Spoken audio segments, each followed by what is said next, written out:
Good morning friends. आज हम लोग सिगमंड फ्रायड का सेकेंड पार्ट वीडियो देखेंगे। इस वीडियो को समझने के लिए आप पहले वीडियो में जितना भी बताया गया है उसको अगर देखेंगे तो ये वीडियो आपको काफ़ी अच्छे से समझ में आएगा। फ्रेंड्स, हम लोग कल पढ़ रहे थे फ्रायड का मनोविश्लेषणात्मक सिद्धांत। आज हम इसी चैप्टर को आगे कंटिन्यू करेंगे। एक बार हम पूरे चैप्टर को रिकॉल कर लेते हैं, फिर जो मनोविश्लेषणात्मक सिद्धांत के बाद जो नेक्स्ट है फ्रायड का मनोलैंगिक सिद्धांत। ये एमए में और कंपटीशन में तो यहाँ से क्वेश्चन पूछता ही है, as like TET CTET and NET, तो और बीए थर्ड ईयर में भी यहाँ से क्वेश्चन आया हुआ है। तो पहले हम लोग एक बार चैप्टर को रिकॉल कर लेते हैं, फिर फ्रायड का मनोलैंगिक सिद्धांत पढ़ेंगे। हम लोग देखते हैं, ये बार बार सीधा ही क्वेश्चन पूछ लेता है कि मनोविश्लेषणात्मक सिद्धांत के जनक कौन है। तो मनोविश्लेषणात्मक सिद्धांत के जनक फ्रायड ही है, मैंने ऊपर लिखा है। हमने कल बताया था फ्रेंड्स कि फ्रायड जो है ऑस्ट्रेलिया के निवासी थे। ये यहूदी परिवार से थे। यहूदियों की कंडीशन उस टाइम खराब थी, तो इनका पालन पोषण अनाथालय में हुआ और इन्होंने जो कुछ भी सीखा अपने अनुभवों से सीखा। फ्रायड कभी स्कूल नहीं गया फ्रेंड्स, फ्रायड कभी स्कूल नहीं गया। ये आपकी जानकारी के लिए काफ़ी है। फ्रायड को मनोविश्लेषणात्मक का कह सकते हैं, ग्रैंडफादर भी कह सकते हैं। फ्रायड, ये पूछा जाता है कि मनोविश्लेषणात्मक विधि के जनक कौन है, तो हम बता सकते हैं सिगमंड फ्रायड। स्वप्न विश्लेषण विधि के जनक कौन है, ये भी डायरेक्ट क्वेश्चन यूपी टेट में आया हुआ है, बार बार पूछता है, तो हम इसका आंसर दे सकते हैं फ्रायड। अब देखेंगे हम तीसरा पॉइंट, यहाँ से भी बहुत सारा क्वेश्चन आता है, बार बार पूछ लेता है। बीए थर्ड ईयर में मैंने खुद देखा है और टेट सी टेट में तो आता ही है और नेट में भी क्वेश्चन आता ही है। जो होम साइंस रिलेटेड एग्जाम है हम उसकी बात कर रहे हैं, और यूपी टेट और सी टेट और यूपी टेट सी टेट, चाहे अपर का हो चाहे प्राइमरी का हो, वहाँ तो क्वेश्चन इस चैप्टर से बन ही जाता है। और एजुकेशन जो लोग पढ़ रहे होंगे उनके में भी ये चैप्टर काफ़ी इम्पॉर्टेंट है, और साइकोलॉजी में तो ये है ही। तो ये देखिए, मनोविश्लेषणात्मक विधि के जनक सिगमंड फ्रायड, स्वप्न विश्लेषक विधि के जनक तो सिगमंड फ्रायड। अब देखिए अगला पॉइंट है ओडिपस ग्रंथि और इलेक्ट्रा ग्रंथि। अब आप सोचेंगे ये क्या है, तो ओडिपस ग्रंथि और इलेक्ट्रा ग्रंथि ये 3 से 5 वर्ष की उम्र में होता है। आप देखते होंगे जो लड़कियां होती हैं वो अपने पिता से ज्यादा जुड़ी होती हैं, और जो लड़के होते हैं वो उनका झुकाव माँ की तरफ ज्यादा होता है। बचपन में ऐसा हम अक्सर देखते हैं। तो उसी को फ्रायड ने नाम दिया ओडिपस ग्रंथि, और उसके बाद फिर नाम दिया इलेक्ट्रा ग्रंथि। इसका मतलब हो गया ओडिपस ग्रंथि। ये बच्चा शिशु के लिए यूज किया जाता है। जो बच्चा शिशु होता है उसके लिए ये यूज होता है ओडिपस ग्रंथि। ये मातृ प्रेम को दर्शाता है। जो बच्चा शिशु होता है उसे लगता है कि मैं अपने पिता की वजह से अपनी माँ का प्रेम नहीं पा रहा हूँ। बच्चे शिशु को लगता है कि मैं अपने पिता की वजह से, अपनी माँ की वजह से, बच्चा शिशु को लगता है मैं अपनी पिता की वजह से अपनी माँ का प्रेम नहीं पा रहा हूँ, तो उसके लिए जिम्मेदार कारक होता है ओडिपस ग्रंथि। यही सेम यहाँ होता है इलेक्ट्रा ग्रंथि में। बच्ची शिशु को लगता है मैं अपनी माँ की वजह से पिता का प्यार नहीं पा रही हूँ, तो अपनी माँ से वो ईर्ष्या करने लगती है, इसी को, और अपने पिता से की तरफ झुकना चाहती है, जुड़ना चाहती है। इसी को कहा गया है पितृ प्रेम। तो ये होता है ओडिपस, बच्चे शिशु से रिलेटेड है, ये मातृ प्रेम को दर्शाता है। और ये होता है इलेक्ट्रा, पितृ प्रेम, ये बच्ची शिशु के लिए होता है। ये कंडीशन देखी जाती है 3 से 5 वर्ष की अवस्था में। अगला हम देखेंगे अभिप्रेरणा का जीवन इच्छा और मृत्यु इच्छा सिद्धांत। फ्रेंड्स, अब आप सोचेंगे ये क्या है, अभिप्रेरणा का जीवन इच्छा और मृत्यु इच्छा सिद्धांत। फ्रेंड्स, जब हम लाइफ में आगे बढ़ रहे होते हैं, सफल हो रहे होते हैं, तो हमारी जिज्ञासा होती है हमारी और लाइफ लंबी हो जाए। अगर हम वहीं असफल होने लगते हैं फ्रेंड्स, आप देखेंगे ये अभिप्रेरणा की जीवन इच्छा और मृत्यु इच्छा सिद्धांत हमने यहाँ दर्शाया है। ये अभिप्रेरणा, ये इसको फ्रायड ने अपने शब्दों में कहा इरोस और दूसरे शब्दों में कहा थनाटोस। इरोस फ्रायड के शब्दों में सफलता और थनाटोस का मतलब असफलता। जब फ्रेंड्स, हमको हमेशा ही सफलता मिल जाए, हमारा परिवार में, समाज में हर जगह स्थिर स्थिति है, माता पिता भाई बहन रिश्तेदार सबसे हमारे संबंध अच्छे हैं। ठीक है फ्रेंड्स, हम जीवन में हमेशा ही सफल हो रहे हैं, हम जो चाह रहे हैं हमें वही मिल रहा है, तो हम बढ़ेंगे जीवन इच्छा की तरफ। अगर हम असफल हो रहे हैं, हमारा किसी के साथ संबंध नहीं अच्छा है, हमारा माता पिता भाई बहन परिवार में या समाज में किसी के साथ संबंध नहीं अच्छा है, कोई हमारे मनोभावों को नहीं समझ रहा है, हम हमेशा ही असफलता के शिकार हो रहे हो, इसी को फ्रायड ने कहा थनाटोस। जब इरोस की कंडीशन होगी तो व्यक्ति जीवन इच्छा की तरफ बढ़ेगा, जब थनाटोस की कंडीशन होगी फ्रेंड्स तो व्यक्ति मृत्यु इच्छा की तरफ बढ़ेगा। यही है अभिप्रेरणा की जीवन इच्छा और मृत्यु इच्छा सिद्धांत। अब अगर हम देखें विस्मृति का या दमन का सिद्धांत, फ्रेंड्स हम अच्छी यादों को याद रखना चाहते हैं। जब कभी हमको जीत मिल जाए, कोई अवार्ड मिल जाए, कोई एग्जाम क्लियर हो जाए, जो हमको अपने जीवन से उम्मीद है वही हमें मिल जाए, तो हम उन अच्छे यादों को हमेशा ही संजो के रखना चाहते हैं। लेकिन अगर हमारे साथ कुछ निगेटिव हो जाए या हम लाइफ में किसी को खो दें तो हम उसको दमन कर देते हैं, भुला देना चाहते हैं। इसी को फ्रायड ने विस्मृति का या दमन का नियम कहा। जब जो भी हमारी निगेटिव चीजें हैं, जो हमारे साथ जीवन में जो भी बुरा हुआ है, मारपीट हुई है, लड़ाई झगड़ा हुआ है, या हमने किसी को खो दिया है, या हम कभी असफल हुए हैं, उसका हम दमन कर देना चाहते हैं, उसको हम भूल जाना चाहते हैं फ्रेंड्स। तो इसी को फ्रायड ने कहा विस्मृति का या दमन का सिद्धांत। फ्रेंड, हमने कल देखा था मस्तिष्क के 3 स्तर, मनोविश्लेषणात्मक विधि के बारे में हमने बात की थी, मनोविश्लेषणात्मक सिद्धांत के बारे में। तो हमने देखा था इसका हमने 3 मस्तिष्क के 3 स्तर बताए थे, इड, ईगो और सुपर ईगो। इदम, अहम और परा अहम। इदम, अहम और परा अहम। इड, ईगो और सुपर ईगो। इड अचेतन, ईगो चेतन, सुपर ईगो अवचेतन। जो इड होता है हमारा, हम बताए थे कल फ्रेंड्स, इड हमारा 90% मस्तिष्क के पार्ट का प्रतिनिधित्व करता है फ्रेंड्स। ये इड हमारे मस्तिष्क के 90% भाग का प्रतिनिधित्व करता है, और हर समस्या की जड़ ये हमारा इदम होता है फ्रेंड्स। ये जो हमारा इदम है, अगर इसका अध्ययन कर लिया जाए तो लगभग समस्याओं का पता चल जाएगा, और जब समस्या का पता चल जाए तो समाधान आसान हो जाता है, आप सभी जानते हैं। तो इड हमारी सारी समस्याओं की जड़ होती है, ये मस्तिष्क के 90% भाग का प्रतिनिधित्व करता है। ठीक है फ्रेंड, कल इसको हमने बताया था, जो मारकाट, बुराई, राजसी प्रवृत्ति, दुनिया के बारे में जो भी निगेटिविटी है वो सब किस में भरा होता है, इदम में भरा होता है फ्रेंड्स। जो हमारा ह्यूमन नेचर है, हम लगभग किसी ना किसी के बारे में बुरा सोचते रहते हैं, लेकिन हम ऐसा करते नहीं हैं। ठीक है फ्रेंड्स, क्योंकि उस पर हमारा चेतन मन हावी होता है, ये बताता है क्या सही है क्या गलत है। अगर ये चेतन मन हमको ना बताए तो हम हमेशा ही उल्टी सीधी हरकतें करते रहेंगे। तो आगे देखेंगे, ये जो इदम है इसी का विकसित रूप है अहम। इदम का विकसित रूप है अहम। इदम का विकसित रूप है अहम, मतलब इड का विकसित रूप है ईगो। ठीक है फ्रेंड्स, इड का विकसित रूप है ईगो, यानी इदम का विकसित रूप है अहम।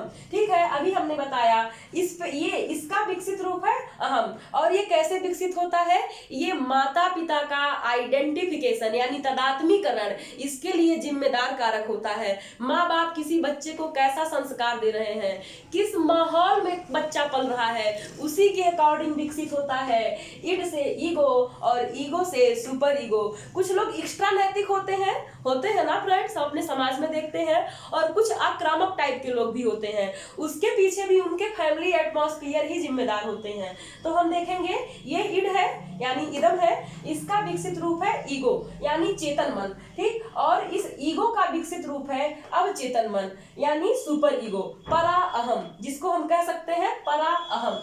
ये एक्स्ट्रा नैतिक है, कह सकते हैं ये एक्स्ट्रा नैतिक है। पिछले वीडियो में हमने बताया था ये राजसी प्रवृत्ति प्रवृत्ति, ये राक्षसी प्रवृत्ति को दर्शाएगा, ये मानवीय प्रवृत्ति को, और ये देवत्व प्रवृत्ति का प्रतिनिधित्व करता है। और इन दोनों के बीच में जो वास्तविकता का नियम बताता है ये है ईगो। ये ना एक्स्ट्रा नैतिक बनने देगा और ना ही एक्स्ट्रा आक्रामक बनने देगा। ये बताता है क्या सही है क्या गलत है। अच्छा, अगर हम सभी लोग एक्स्ट्रा नैतिक हो जाए, हमारे अंदर सिर्फ परोपकार की भावना आ जाए, अध्यात्म में एकदम चले जाए, तो क्या नॉर्मल जीवन जीना संभव हो सकेगा क्या? शायद नहीं।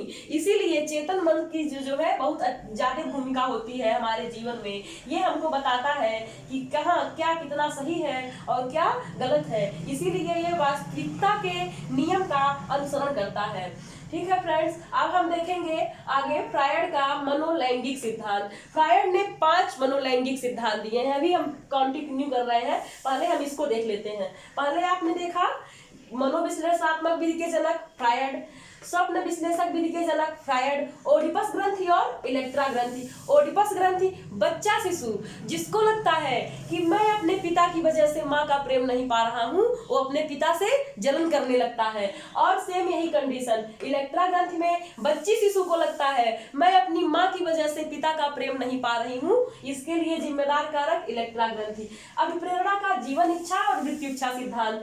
जीवन इच्छा कब होगी फ्रेंड्स? जब हम हमेशा ही सफल हो रहे होंगे, हमें अपने परिवार में, समाज में, दोस्तों से सबसे प्यार मिल रहा होगा, अपने लाइफ में हमेशा ही पॉजिटिविटी हमको मिल रही होगी, तो हम जीवन इच्छा की तरफ बढ़ रहे होंगे। अगर इसका ठीक अपोजिट हो जाए, जिसको फ्रायड की भाषा में कहा जाता है थनाटोस, तो फ्रेंड्स मृत्यु इच्छा की तरफ बढ़ेंगे। हमें निरंतर ही अगर असफलता मिले तो हम क्यों जीना चाहेंगे फ्रेंड्स? जिंदगी से उब जाएंगे। अब आप सोच रहे होंगे कि ये क्या 2 व्यक्ति होते होंगे क्या? ये जो इरोस के टाइप के होते होंगे या थनाटोस के टाइप के होते होंगे?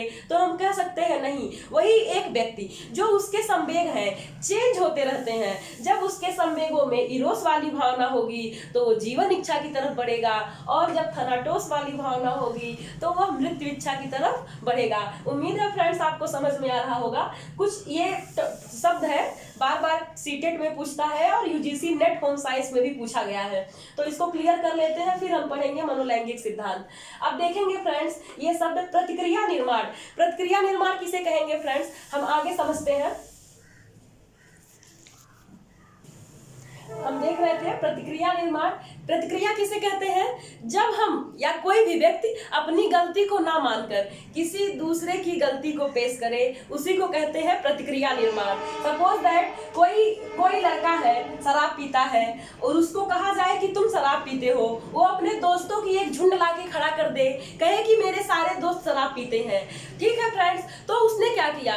वो ये नहीं मान रहा है कि मैं शराबी हूँ या शराब पी रहा हूँ, वो पूरे ग्रुप को लाके खड़ा कर दे रहा है और बता रहा है कि शराब पीना कोई पाप नहीं है, सभी लोग शराब पी रहे हैं। तो ये क्या हुआ फ्रेंड्स? अपनी गलती को न मानकर दूसरे की गलती को बताना, अपनी सुरक्षा के लिए, अपनी सुरक्षा में दूसरे की गलती को ही पेश कर देना ही प्रतिक्रिया निर्माण है। अगर आप समझ गए होंगे फ्रेंड्स प्रतिक्रिया निर्माण, एक बार फिर से इसको देखेंगे। जब कोई आदमी अपनी गलती को न मानकर अपनी गलती की सुरक्षा में दूसरे की गलती को पेश करे, उसी को कहते हैं प्रतिक्रिया निर्माण। जब कोई आदमी अपनी गलती को न मानकर दूसरे की गलती को पेश करे, उसी को कहते हैं प्रतिक्रिया निर्माण। सपोज दैट कोई चोर है जो चोरी करके आ रहा है, ठीक है, और उससे कहा गया कि तुमने ये चीज क्यों चुराई। मान लीजिए कोई सरकारी चीज है, चुरा लेते हैं बहुत से लोग, तो वो बताएंगे कि मैं ही नहीं चुरा रहा, अरे सरकारी चीज है, वहां से सारे लोग चुरा के लेके आ रहे हैं। तो वो क्या कर रहे हैं? बच रहे हैं। ठीक है, या फिर किसी मान लीजिए कोई पिता है अपने लड़के को मार रहा है, डांट रहा है, उसने कहा कि पिता ने कहा कि तुमने नशा क्यों किया। अब लड़का क्या कह रहा है? वो अपनी गलती स्वयं नहीं मान रहा है, अपने पिता को बता रहा है कि आप मुझे क्यों डांट रहे हैं, शर्मा जी का लड़का भी तो यही काम कर रहा है, उसको भी तो डांटिए। यानी वो अपनी गलती स्वयं नहीं मान रहा, वो दूसरों की गलती प्रकट करके अपना बचाव करना चाह रहा है, मतलब अपनी सुरक्षा के लिए वो दूसरों की गलती को पेश कर रहा है। इसी को हम कहेंगे प्रतिक्रिया निर्माण। अब देखेंगे हम विस्थापन। अब विस्थापन सुनिए दोस्त, अभी आपको बहुत मजा आने वाला है। विस्थापन क्या होता है अब आप सुनिएगा ध्यान से। एक कोई बच्चा है जो स्कूल में डांट खा के आया है या टीचर ने उसकी पिटाई लगाई है, विस्थापन को ही डिस्प्लेसमेंट कहते हैं। आप समझ पा रहे होंगे, विस्थापन को ही डिस्प्लेसमेंट कहते हैं। आप सुनिएगा ध्यान से। कोई बच्चा है जिसको टीचर ने डांट लगाई है या पिटाई लगाई है, अब वो टीचर को तो डांटेगा नहीं, ना ही टीचर को पीट सकता है। अब वो क्या करेगा, घर आएगा और किसी छोटे भाई बहन की ढंग से कुटाई करेगा। उसी को कहते हैं विस्थापन या डिस्प्लेसमेंट। आप समझ पा रहे होंगे फ्रेंड्स कि विस्थापन क्या होता है। अगला है शोधन। शोधन किसे कहेंगे हम देखेंगे फ्रेंड्स। शोधन अभी इसके पहले देखा कि प्रतिक्रिया निर्माण। जब कोई व्यक्ति अपनी गलती न मानकर अपनी सुरक्षा में किसी दूसरे की गलती को पेश कर दे, उसे कहते हैं प्रतिक्रिया निर्माण। डिस्प्लेसमेंट, कोई चीज पर स्थानांतरण कर दी जाए। अभी मैंने एग्जाम्पल दिया कि कोई भी बच्चा स्कूल में डांट खा के आए या टीचर ने उसकी पिटाई लगाई हो और घर आकर के अपने छोटे या भाई बहन को पीटे, उसी को कहते हैं विस्थापन। इसको हमने लिख दिया है क्योंकि बहुत इंपॉर्टेंट है। अब शोधन, किसी गंदी आदत को, जब किसी व्यक्ति की किसी गंदी आदत को प्रत्यक्ष रूप से न प्रकट करके परोक्ष रूप से प्रकट कर दिया जाए, वही शोधन कहलाता है। जब किसी व्यक्ति की किसी गंदी आदत को प्रत्यक्ष रूप से न प्रकट करके परोक्ष रूप से प्रकट कर दिया जाए, उसी को शोधन कहते हैं। ऐसे देखेंगे, जब कोई उग्र भावना का व्यक्ति, उग्र यौन भावना का व्यक्ति या कामुक व्यक्ति कह सकते हैं, उग्र यौन भावना का से पीड़ित व्यक्ति कह सकते हैं, अगर इसकी इस भावना को चित्रकारी, कविता या मूर्तिकार में लगा दिया जाए या लग जाता है, तो समाज के लिए बुरा भी नहीं रहता है और इसकी गंदगी भी निकल जाती है। यार शोधन, जब कोई व्यक्ति किसी गंदी आदत को प्रत्यक्ष रूप से न प्रकट करके परोक्ष रूप से प्रकट करता है, उसी को शोधन कहते हैं। कोई उग्र यौन भावना से पीड़ित व्यक्ति या बहुत कामुक व्यक्ति जब चित्रकारी करता है, कविता लिखता है, कलाकारी करता है, तो ये समाज के लिए अभिशाप नहीं होता है, ये शोधन हो जाता है। अगला देखेंगे मार्गांतरीकरण। किसी आदमी की किसी आदत को जो समाज के लिए अभिशाप बन गई हो, उसे बिना चेंज किए किसी ऐसी जगह लगा दी जाए जहां वह वरदान बन जाए, उसी को कहते हैं मार्गांतरीकरण।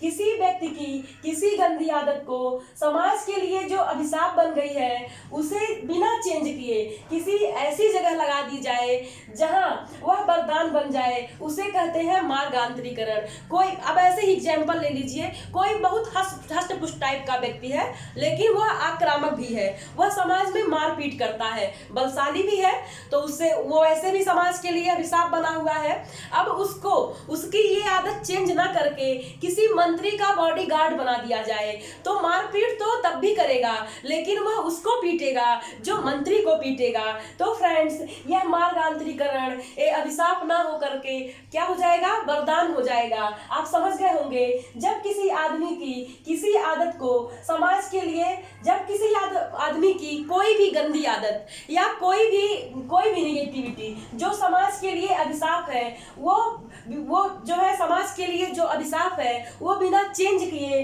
किसी ऐसी जगह लगा दी जाए जहां वह वरदान बन जाए, कि जहां, उसी को कहते हैं मार्गांतरीकरण। उसी को कहते हैं मार्गांतरीकरण।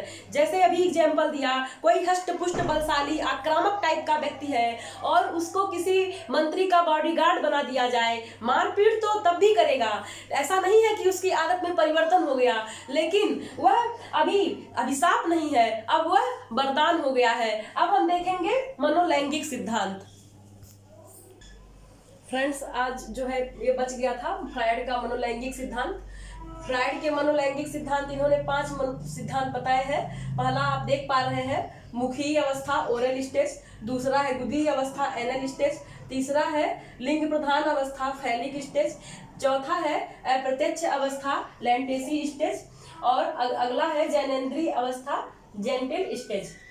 लिंग प्रधान अवस्था 3 से 7 वर्ष और अप्रत्यक्ष अवस्था 5 से 12 वर्ष, जननेंद्रिय अवस्था 12 से 20 वर्ष। होम साइंस में इस तरह का क्वेश्चन पूछता है, वैसे यूजीसी नेट में बहुत ज्यादा इंपॉर्टेंट नहीं है।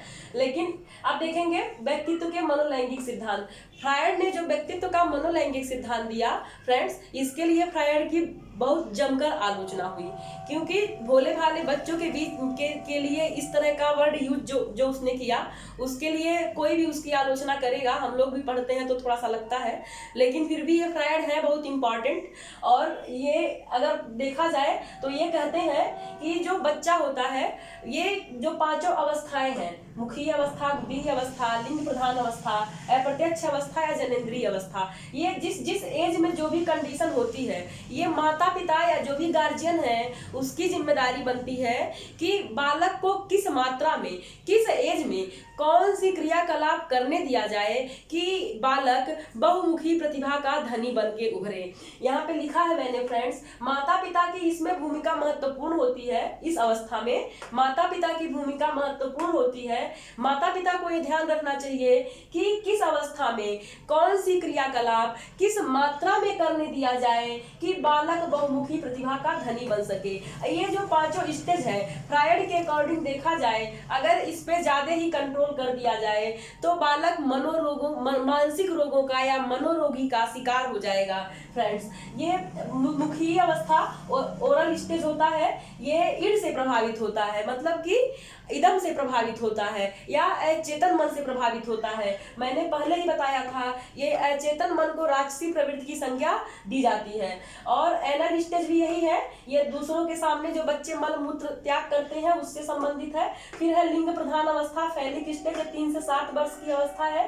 फिर है अप्रत्यक्ष अवस्था, लैंटेसी स्टेज 5 से 12 वर्ष। और फिर है जननेंद्रिय अवस्था 12 से 20 वर्ष। मुझे नहीं लगता है फ्रेंड्स कि ऑब्जेक्टिव टाइप क्वेश्चन में इससे ज्यादा आने वाला है। और एमए में तो ये चैप्टर मैंने पढ़ा भी दिया था, और अगर ये वीडियो देखने के बाद आप बुक पढ़ते हैं तो आपको चैप्टर निश्चय ही समझ में आएगा।